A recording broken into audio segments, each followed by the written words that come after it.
Get your pen and write your story all over again. And this time, learn the lessons, motivate others, and share that inspiration. Dear Max FM with DJ Chini. Dear Max FM, itago nyo na lang ako sa pangalang Mr. Kelly. As in capital Q. I'm 35 years old. Sa edad ko kung to ay masasabi kong medyo nakakapagod na ang buhay ko lately. Nagtatrabaho na ako ng mahigit 10 taon, Chin.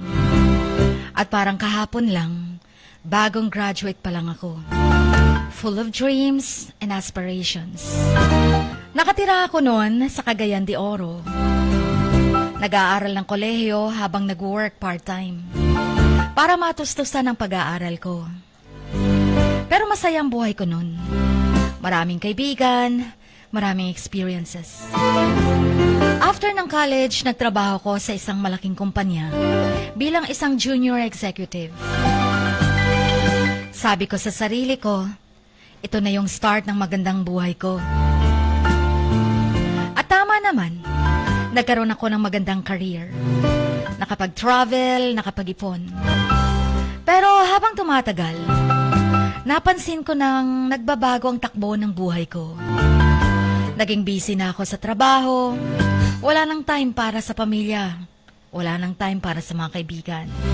Tapos nagkaroon ng mga pagbabago sa kumpanya. Chin, umalis na nga ako sa kumpanya namin after 10 long years. Sabi ko sa sarili ko, Kelly, you've had enough.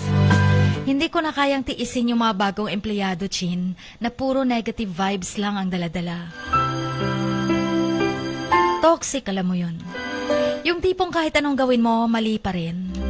Palaging may dalang drama, reklamo at awayan. Parang hindi na nga sila nagwo-work, puro chismisan na lang. Iba na talaga ang generation ngayon. May mga bagong empleyado pa na parang ganito. Kapag may nagawa kang maganda, agad nilang babawasan yung merito mo. Kapag may nakamit ka naman o na-achieve, sasabihin nila, anong trip mo? Parang ayaw nilang umangat ang iba. Crab mentality ba? Alam mo yun? Inihila ka pababa para hindi ka makataas. And then, nagpalit din ng boss. Yung bagong boss namin parang mayabang na mayabang. Walang respeto sa mga senior employees.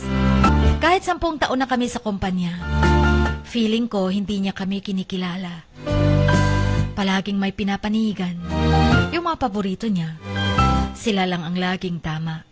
Yung iba, katulad ko, parang invisible na. Sinasabi niya sa harap ng mga kasamaan ko na hindi mo alam ang ginagawa mo. O dapat pala hindi na kita kinuha. Dapat pala nag-resign ka na lang. Sumama ka sa dating boss mo. Nakaka-hurt lang talaga, Chin, di ba? Parang sinasabi niyang hindi ako capable. Minsan nag-request ako ng leave para sa family emergency. Pero hindi niya ako pinayagan. Sabi niya, kahit kailan, hindi mo naman natatapos ang trabaho mo on time. Parang hindi niya naalala na lagi naman akong nagwo-work overtime, Jean. Napagod na ako, guys. Hindi ko na alam kung ano pa ba yung hinahanap nila. Sabi ko na nga sa sarili ko, Kelly, it's time to move on. It's time to prioritize your sanity, your well-being. Hindi ko na kailangan magtrabaho sa isang lugar na hindi naman ako pinapahalagahan. Nakaka-stress lang, Chin. Naalala ko pa yung mga panahong nag-work ako ng maayos. Nagpupuyat para sa mga projects namin. Nagbibigay ng extra effort para sa kumpanya. Pero anong nangyari? Wala. Parang walang appreciation. Katulad ng dati kong boss, tinanggal siya. Sa tagal niyang naglilingkod sa kumpanya. Ongoing ang kaso nila. Dahil hindi matanggap ng boss ko, tatanggalin lang siya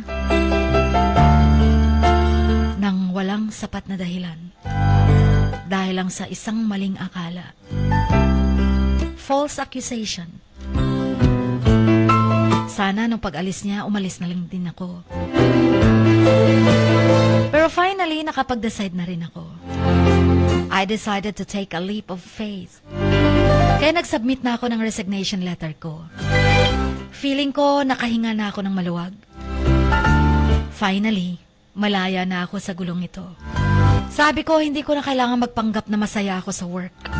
Hindi ko na kayang magpanggap na nagtatrabaho sa isang environment na toxic. So bring it on, future.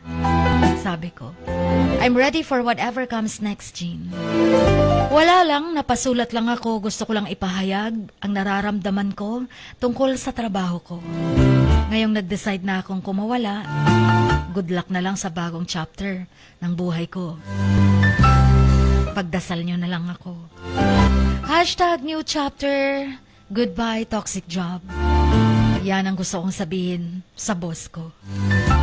Tama ba ginawa ko, Chin? O sadyang naubos lang ang pasensya ko? Tama bang habaan ko pa? Dahil nasasayangan din ako na more than 10 years akong nagtrabaho din doon sa kumpanyang yun. Pero nakapag-decide na ako eh. Hindi na rin pwedeng ibalik pa. Dapat ba ako manghinayang? O kailangan nang mag-move on talaga? Hanggang dito na lamang. Until my next chapter. Ang inyong kamax, Mr. Kelly. Sa bawat pagluha mo, may nakatagong kwento. Sa bawat ngiti mo, may gustong sabihin ang puso mo. At sa likod ng iyong halakak at maging sa pagkabiko mo, may mensaheng nakabalot sa iyong pagkatao. At ang tanging nais mo lamang ay mapakinggan ang mga ito ng buong mundo.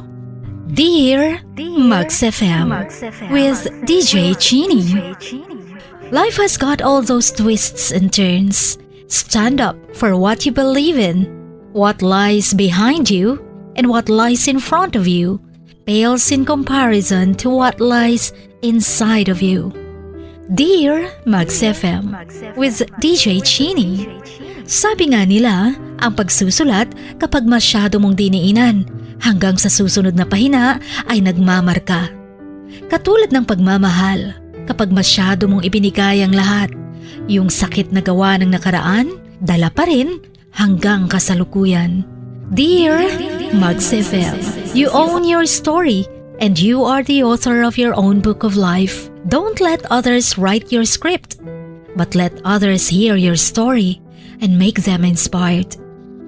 Kaya sumulat na, maging bahagi ng aming programa, Dear Max FM with DJ Chini, tuwing Lunes hanggang Biyernes, 1:00 hanggang 3:00 ng hapon sa Max News FM, Sock Sargent.